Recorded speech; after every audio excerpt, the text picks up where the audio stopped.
All right, guys, welcome back. Today we're going to do the Incredible Hulk, issue 262 from Marvel Comics. This is a book that is 46 years old. It's from 1981. And in my opinion, these are the best versions of the Hulk. The stories were more, not only the Hulk, but other superheroes as well.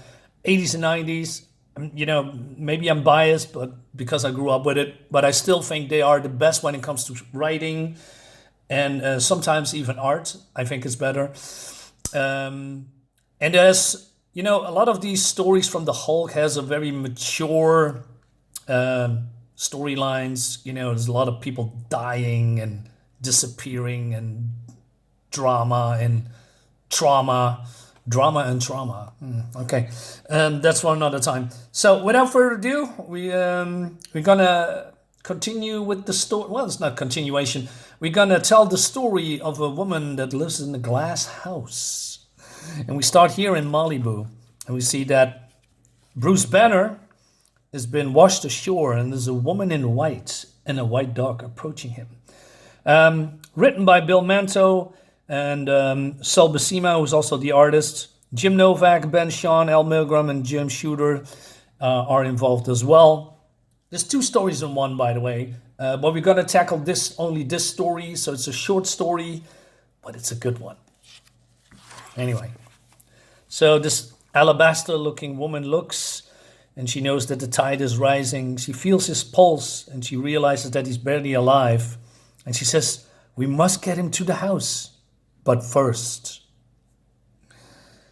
Bruce Banner wakes up, and he says, "Where am I?" "Malibu, about 40 miles north of Los Angeles." "Where am I?" "Thank you for saving my life. You are very beautiful." "Yes, I am." And he wakes up, and everything is white and made out of glass. He instinctively knows that the clothes that is lying there, it's the right size. So the woman comes in, and she introduces herself as Glazier, right? And this is Snowstar, she says. "You are in our house, and we are very glad that to have you. Very glad indeed. This is an incredible house. Are you an architect?" "I'm an artist. My medium is glass, and my subject is men." So she showed them some sculptures. And like I said, this looks cool.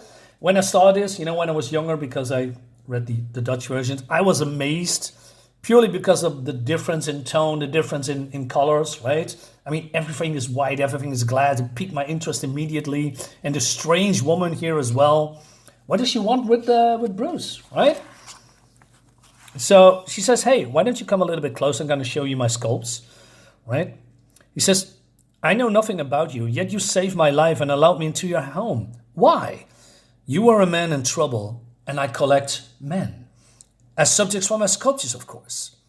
That swimmer submerges beneath the glass and surface of the pool. I never seen such horror in human face." But she knows that he is Bruce Banner, and she says, "I have rich men, famous men, sportsmen, but never someone like Bruce Banner." And she hopes that he can stay a while so that she can make a sculpt of him. Bruce Banner says, "I'm here a month and I'm bored." And she said that she is making a sculpt of me, but it's more than a month now. And she hasn't even started. But then a door opens and Glacier says, "Come, Bruce Banner, I'm ready to work." "The door to this room always been locked. I've never been inside it. Is this your studio? It's incredible. Glass from floor to ceiling, as if it were hanging in space between the stars and the sea. But I see no lights, no sculptors, tools, nothing." And then she's revealed that she doesn't need tools because her tools are her hands that is made of glass.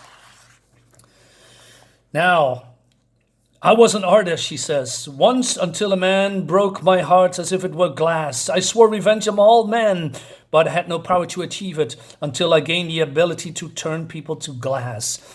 But I have to touch you under the light of the full moon. and your skin will harden, your eyes will glaze, your blood will become like liquid glass in your veins. Bruce, and you see the horror on his face, warns her that this is going to be a mistake. You don't know what you set in motion. And she's basically laughing a little bit. Interesting. I heard many pleas from men. Some, offered her money or fame. And none other than but no one, does what Bruce does. But she says, little fool, I was trying to save your life. I'm changing, but not into glass. As my blood races and my heart pounds, I'm transforming into someone inhuman, someone monstrous. Someone can tear down this house of glass down around your head before you complete your evil spell. I like this. And it's not other than Hulk, and he has white pants instead of purple. So basically she says that she hoped that she would catch him in mid-transformation, becoming a monster and turn him into glass before transformation was complete.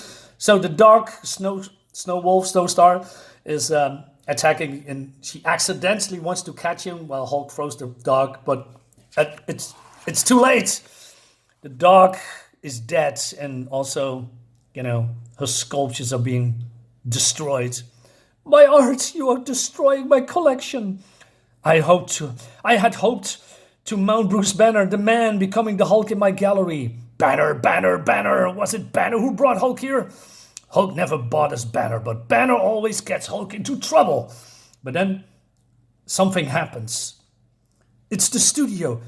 Your enormous weight is too much for the glass floor and the walls. They cracking. If they shatter, will.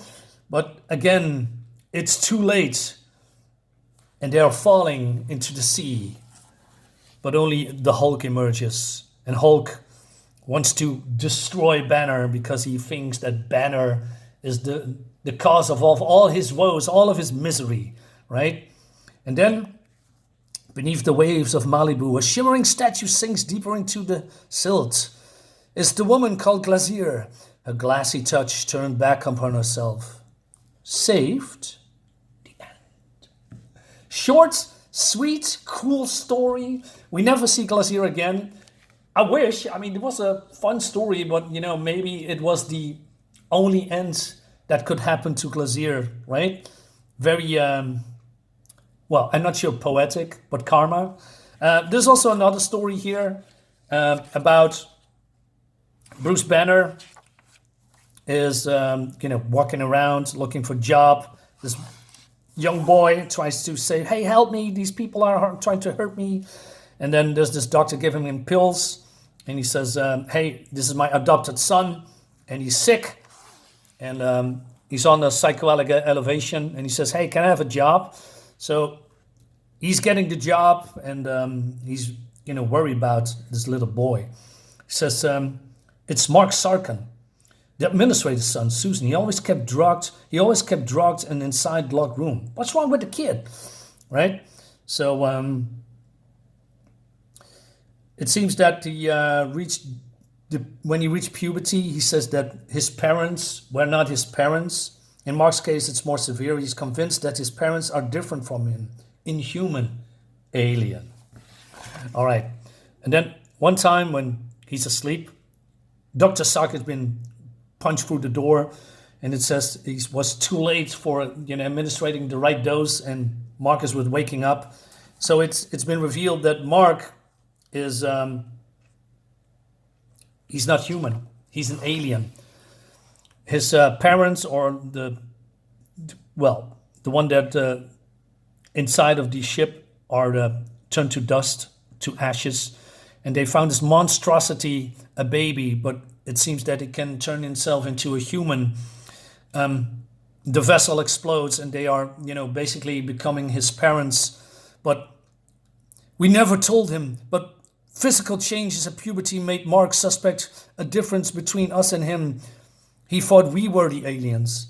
So this is Mark's real appearance, and although, he's an alien, his parents, fake parents, love him. And it seems that Mark is now aware that he is a dire wraith. So maybe longtime readers know that what a dire wraith is. Dire wraith was once upon a time coming to Earth, killing people, taking over the world. But then Rom,